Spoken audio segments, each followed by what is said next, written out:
வணக்கம்.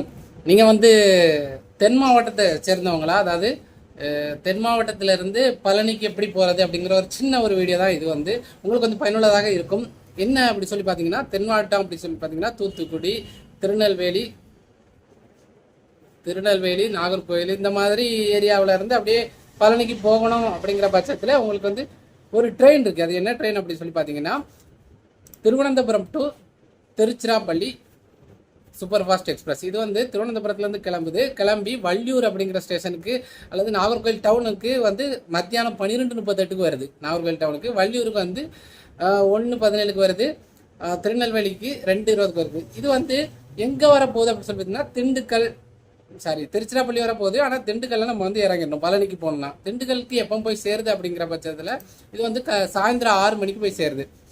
இந்த ட்ரெயினை ஏன் சொல்கிறேன் அப்படி சொல்லி பார்த்தீங்கன்னா, இந்த ட்ரெயினில் 2 இயர்ஸ் செகண்ட் சிட்டிங் சீட் எப்போவுமே மேக்ஸிமம் காலியாக தான் இருக்குது. அதனால் நீங்கள் நாகர்கோயிலேருந்து கிளம்புனீங்க அப்படி சொல்லி பார்த்தீங்கன்னா 130 ரூபா டிக்கெட்டில் புக் பண்ணிட்டு போயிடலாம். ஓகே, சரி. இந்த ட்ரெயினை நீங்கள் பிடிச்சி திருநெல்வேலி வழியாக, கோயில்பட்டி வழியாக, சாத்தூர் வழியாக யாரெல்லாம் போகிறாங்களோ இந்த ட்ரெயினை பிடிச்சிக்கலாம். ஓகே, இப்போ திண்டுக்கல் எப்படி போகிறது? திண்டுக்கல் போயிட்டு என்ன பண்ணணும் அப்படி சொல்லி பார்த்தீங்கன்னா, ஃபேமிலியாக போனீங்க அப்படி சொல்லி பார்த்தீங்கன்னா ஒரு ஆட்டோ பிடிச்சிங்க. ஆட்டோக்கு 100 ரூபா கண்டிப்பாக. திண்டுக்கல்லேருந்து பஸ் ஸ்டாப்புக்கு, திண்டுக்கல் பஸ் ஸ்டாப்புக்கு போகிறதுக்கு 100 ரூபா தான். ஓகேவா? 100 ரூபா தான்னா அது நடக்கிற தூரம் தான். இது ஃபேமிலியாக போகிறதுனால ஆட்டோ பிடிச்சிட்டு 100 ரூபா. பஸ் ஸ்டாப் போனதுக்கப்புறம் எனி டைம் பழனிக்கு பஸ் உண்டு. ஓகேவா?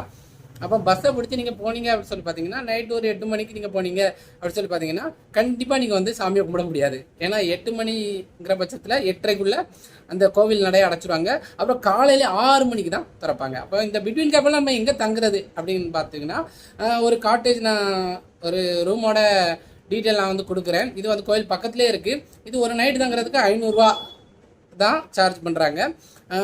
மற்றவங்கள்டெல்லாம் 1200 அப்படிங்க. ஃபேமிலியாக போனாங்கன்னா 500 ரூபா அப்படி சார்ஜ் பண்ணாங்க. நீங்கள் அதுக்கேற்ற மாதிரி இப்போ நைட் தான் நான் காலைல கிளம்பிடுறேன் அப்படி சொன்னால் அதுக்கேற்ற மாதிரி 500 ரூபாவில் முடிச்சிருவாங்க. அதனால் உங்களுக்கு பயனுள்ளதாக இருக்கும். நீங்கள் நைட் தூங்குறதுக்கு உங்களுக்கு வசதியாக இருக்கும். இந்த டெம்பிள் காட்டேஜ், அது மட்டும் இல்லாமல் அனுகிரக காட்டேஜ் ரெண்டுக்குமே கே முத்து அப்படிங்கிறவர் தான் இன்சார்ஜ். இவங்க நம்பரை இந்த விசிட்டிங் கார்டில் இருக்குது. நீங்கள் பார்த்து கால் பண்ணிக்கலாம். ஓகேவா?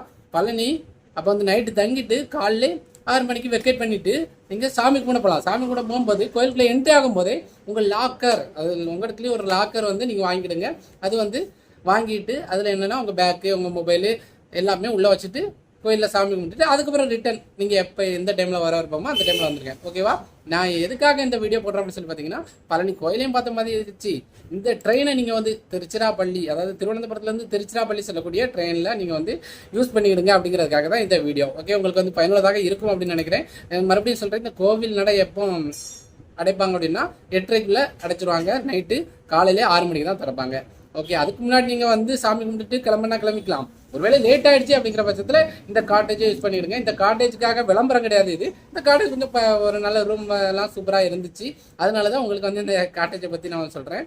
ஓகே, வேறு எந்தெந்த டிஸ்ட்ரிக்டில் இருந்து நீங்கள் பழனிக்கு கோயிலுக்கு போகிறீங்க, அப்போ அவங்கெல்லாம் எந்த ட்ரெயினை பிடிக்கணும் அப்படிங்கிறத கீழே கமெண்ட்டில் பண்ணுங்கள். உங்களுக்கு கண்டிப்பாக தெரிஞ்சிருக்கோம். நீங்கள் நிறைய ட்ரெயினை பிடிச்சிட்டு போயிருப்பீங்க. அப்போ நீங்கள் கீழே கமெண்ட் பண்ணீங்க அப்படின்னு சொல்லி வச்சுக்கோங்க, அடுத்தவங்களுக்கு யூஸ் ஆகும். ஓகேவா? அப்போ இந்த தென் மாவட்டத்துலேருந்து நான் போட்டுட்டேன். என்ன சென்னை அந்த சைட்லேருந்து எப்படி வர்றது, அதுக்கப்புறம் கோயம்புத்தூர் சைட்லேருந்து எப்படி வர்றது, இந்த மாதிரி ஒரு சில ட்ரெயின்கள் எப்படி இருக்குது, வசதிகள் எப்படி இருக்குது, இதெல்லாம் நானே பார்த்து போட்டுருவேன். ஆனால் நீங்கள் போய் அனுபவப்பட்டிருப்பீங்க.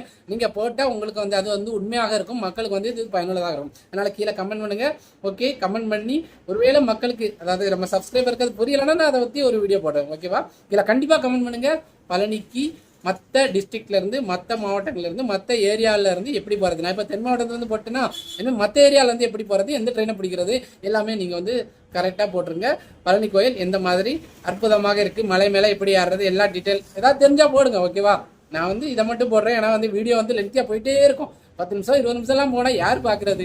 4 நிமிஷத்துக்கு ஒருத்தனும் பார்க்க மாட்டேங்க. அப்போ அதில் 1 நிமிஷம் பார்த்துட்டு மீதியை அப்படி ஃபாஸ்ட் பண்ணிட்டு போயிடறான். இது 10 நிமிஷம்லாம் போட்டால் யார் பார்க்குறது? அதனால் நீங்கள் கீழே கமெண்ட் பண்ணுங்கள். மக்களுக்கு யூஸ்ஃபுல்லாக இருக்கும். ஓகே, அடுத்த ஒரு நல்ல வீடியோட சந்திப்போம். தேங்க்யூ.